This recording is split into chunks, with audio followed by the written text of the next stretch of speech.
Hello everyone, welcome to Driven Life with Wananga. Welcome to another video. Thank you so much for tuning in today and for taking time to watch today's video. I believe that you're going to be blessed, so without much ado, let us dive right into it. So today I would like to talk about how to deal with rejection. Okay, how do you deal with rejection? Sometimes it happens that maybe you're pursuing someone, you want someone to be your partner, and then in your pursuit of them, they reject you. In your pursuit of them, they say no. Okay, and you may have had an expectation that you will be accepted by this person, but what do you do when they reject you? How do you deal with that? How do you handle it? That's what we're talking about today. So the first thing I want you to understand is that you need to remember always that rejection is simply redirection. Okay, when you're rejected, it's simply revelation of what can't work, and then it should tell you, point you towards another direction that you should take in your life.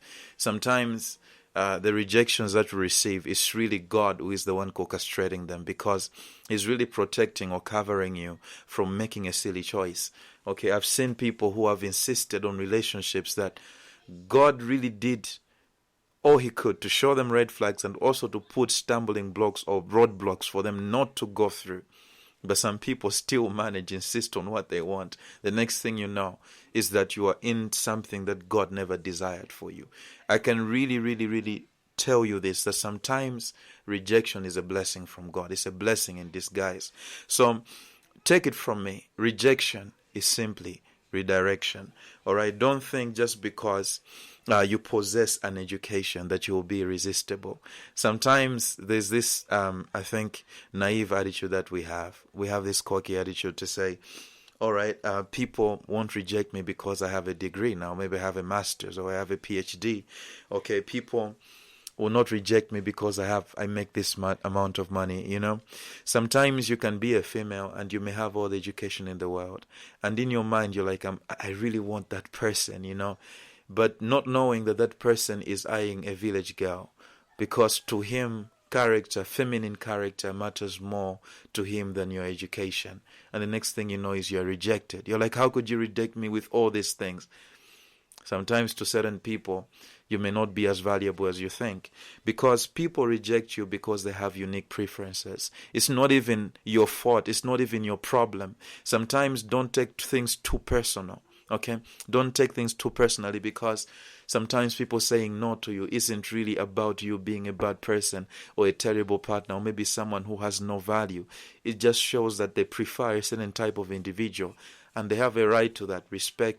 Respectfully understand. Okay, don't take it personal as well. Don't start feeling sorry for yourself, because it's part of the journey. Okay, you can think that as a man you're making a lot of money as well, with all these dollars or maybe these squatches that I'm making. How can somebody reject me? Okay, not knowing that some women prefer character over money. And then you may have all your money but lack character, and then you may be rejected. Because sometimes we have this mindset to say, if I make a lot of money, I can get any woman that I want. Not really, that's not true. You can get everybody with loose character for sure. Those people who are after money, those people who have no character at all, you can get or any of them because you have money. But some people are so ingrained in character that they can actually stand strong in their choices no matter how compelling your resume may be. Okay? So I really want you to understand these things. Okay? So how do you deal with rejection? Number one, understand that it may happen to you. Okay? When you have that expectation, it will keep you sober. It will keep you grounded as a person. It may happen to you. It's part of the game of dating. Okay, it's part of the whole process of finding a partner. You may actually be rejected. I have counseled people who actually had a vision of the partner that they wanted. Okay, maybe they really heard from God to say, this person is mine. They saw themselves getting married and having children together. I know it's weird, but it happens. And then they went to this particular person only for that person to reject them flat out. And then you start to ask questions to say, what did I do wrong? What is going on? Has God forsaken me? Didn't I hear God? Did I hear the devil? All those things. But you need to understand, people sometimes just have preferences. And you know what? When God is is orchestrating this process in people's lives. It does not kill their free will. So they still have the ability to choose what they want. And sometimes they may not want you. And it's okay. Listen to me. Listen to me. It's all right. It's part of the process. Don't take it personally. Number 2, respect the person's choice and move on. Okay? Don't try to pester them. Okay? Don't try to be on them, every time, stalking them, because now they rejected you. You just can't accept defeat at all.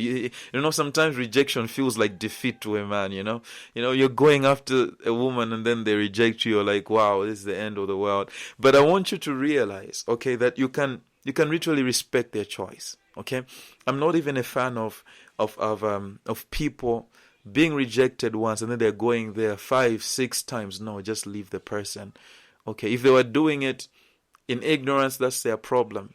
But if they're doing it because they literally don't want to be with you, and that's fine, respect it and move on. Number 3, trust in the providence of God. Okay, trust in Him. Trust in the providence of God. You serve a very big God who is not limited in His resources, is not limited in His power, is not limited in His ability. He is able to bring a partner to you. Trust in the Lord with all your heart and lean not on your own understanding. In all your ways, acknowledge Him and He will make your path straight. Remember that. Okay. Trust in Him. Trust in His providence. You serve a God who is not running out of ideas. Are you hearing me? Okay, so trust Him. Number 4, don't get bitter or start laying curses. Okay, don't get bitter. Don't be angry at this person because they didn't choose you. Please don't. It's just a weight that you shouldn't carry at all. Okay?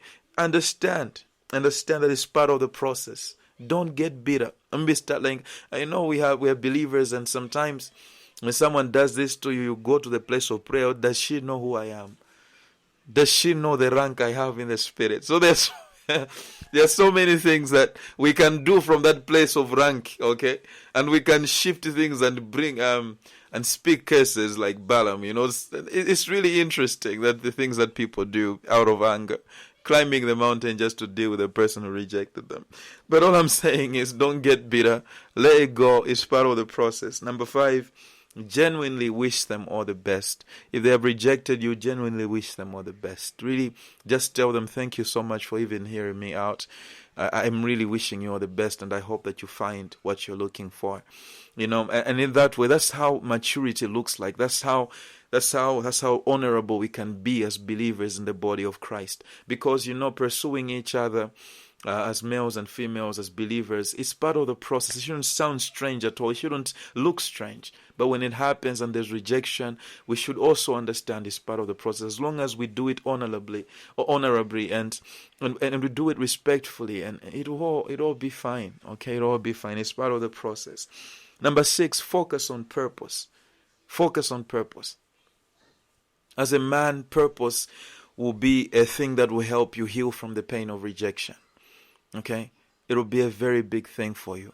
If you're not walking in purpose, it'll be hard for you to navigate through seasons of pain, emotional pain. But I want you to understand you can focus on purpose. When you're being rejected, have a goal, have a plan to say, okay, now let me focus on the things I'm doing, then chase after it. And then allow God to provide for you a partner. He will. Okay, He says a good partner comes from the Lord. All right? And you have to understand that. Okay? It's part of the process. And believe me, sometimes they may reject you. Don't start to think that this person's life will be miserable because they rejected you. No, they will not be, because they are also God's child. And God will take care of them. And when He does, don't get bitter. Don't get angry. It's part of the process. Move on, man. Move on. And focus on purpose. You'll be amazed what you can accomplish in your life. I hope this is helpful. Thank you so much for watching. Don't forget to like, don't forget to comment and to subscribe. Tell me how this has blessed you and helped you. Thank you so much for tuning in. Until next time, have a good one.